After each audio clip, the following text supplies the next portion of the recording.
to this actor's workshop. You'll have fun. There's no commitments. You'll just have a great time.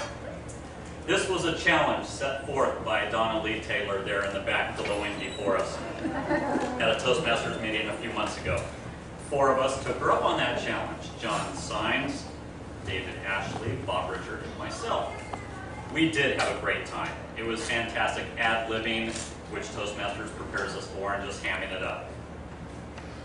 Well, during one of the breaks, a lady pops her head around the corner and says, "I'm directing Pirates of Penzance, and we're having auditions in a couple weeks.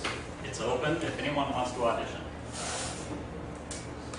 Some of you may remember my father was a drama professor for 35 years and is a nationally recognized writer, director, and public speaker.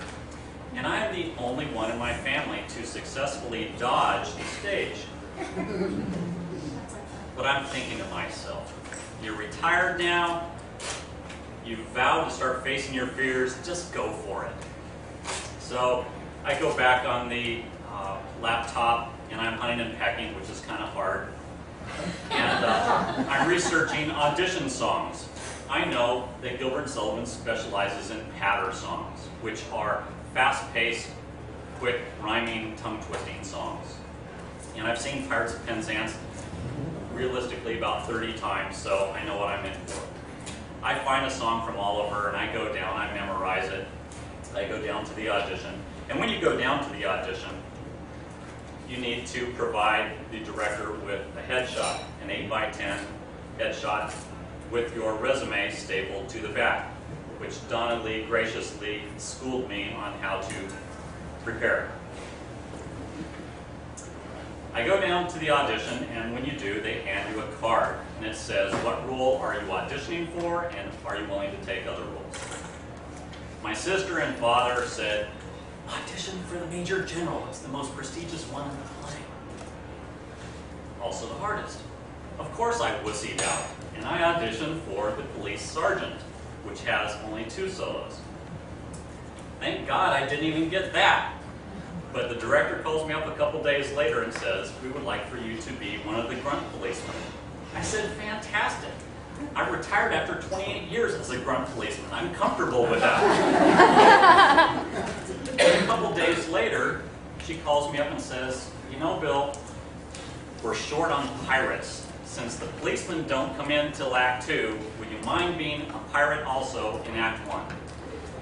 I've played sports all my life. I'm a team player. I say, sure, whatever you need me to do, I'll do it. Not realizing, I just doubled my stage time and doubled the songs I have to memorize. Well, it didn't take long for my castmates to realize that Bill can't sing, can't dance, and has horrible timing in a show that requires singing and dancing and impeccable timing. This was glaringly evident during our first singing rehearsal when all of the cast is singing from a score. And there sits Bill singing from a script. The Major General sees me and calls me over and says, Bill, if you don't have a score, you can share mine. I said, that's all right, Glenn. I don't know how to read scores. I'm musically illiterate. But they accepted me into their fold and were very encouraging and loved me anyway. The constant drilling and rehearsing made everything second nature, much like rehearsing your Toastmaster speeches over and over again. Even my synchronized toe tapping and impressive climactic fight scene at the end of the play eventually sunk into my thick head, and about a week before opening night, I had it down. Okay, opening night. My beautiful daughter Brooklyn and I are driving to the theater, and she says to me, so, are you nervous? I hadn't even thought of that. And then I realized after 8 weeks of drilling and drilling and drilling, I wasn't. It was remarkable. I had stage fright all my life, but Toastmasters prepared me for this moment. And opening night went off without a hitch, as I knew it would. I showed up very early, as Pop's always taught me to. Some of the gals in the cast made good luck cards. break a leg, Bill. And by the way, here's the history on break a leg, if anyone doesn't know what it is. It comes from Elizabethan times, and when you bow, you put a bend in your knee, which they called a break in the leg. That is the history of break a leg.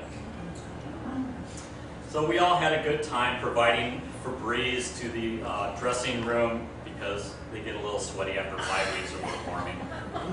Cough drops, creative snacks, and we just had a great time bonding. We took candid pictures, goofy pictures for our scrapbooks. I was very relieved to find out that I did not have to wear makeup for this show. I'm imagining all my cop buddies coming to watch a show, and the grief alone I'm going to take just for wearing tap shoes. Can you imagine if I wore makeup too? I'd never live it down. But we did have one female pirate. I did mention we were short on pirates, right? So we had a female pirate who was a theater veteran. And what she did was she took a wine cork and burned the end of it with a flame. And this is a theatrical trick for applying makeup. And she would draw herself a beard each night. Well, she kept us in stitches and constantly guessing what kind of beard she'd have, because she switched it up every night. She'd show up with mutton chops, a Fu Manchu, a Charlie Chan thin mustache, just hysterical. Now, half the cast was 21 years old, and most of those men had ADD, which kept us even more entertained. They were just bouncing around all over the place. This was very evident when we were in the dressing room when the show's in progress. We're awaiting our next entrance, and the over 30 crowd from the cast is engaged in light conversation, while the under 30 crowd is wildly texting God knows who, totally oblivious that other people are in the room. Lost art of communication. Yet another reason to join Toastmasters. Now for the question you're all dying to ask me.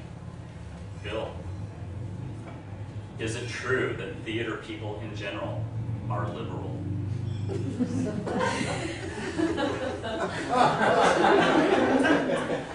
Yes, and this is what corrupted my father. So once I confirmed this little factoid, I had to show up at the next rehearsal wearing a t-shirt reading, "Friends don't let friends vote Democrat."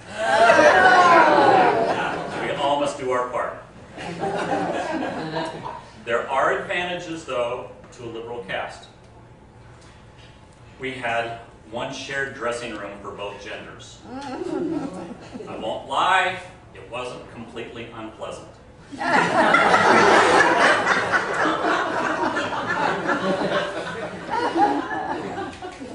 So, as is custom, we have a cast party at the end of the run. We go to a restaurant, and though I remain sober, I made a complete blubbering fool of myself. I had just realized that I spent 13 weeks with these people, and they were my extended family. And there's an excellent likelihood I'm never going to see most of them again the rest of my life. And I just started welling up with all these emotions. And so imagine this pathetic scene of all these 21-year-old kids trying to console me, you know, "It's okay, Bill, buck up."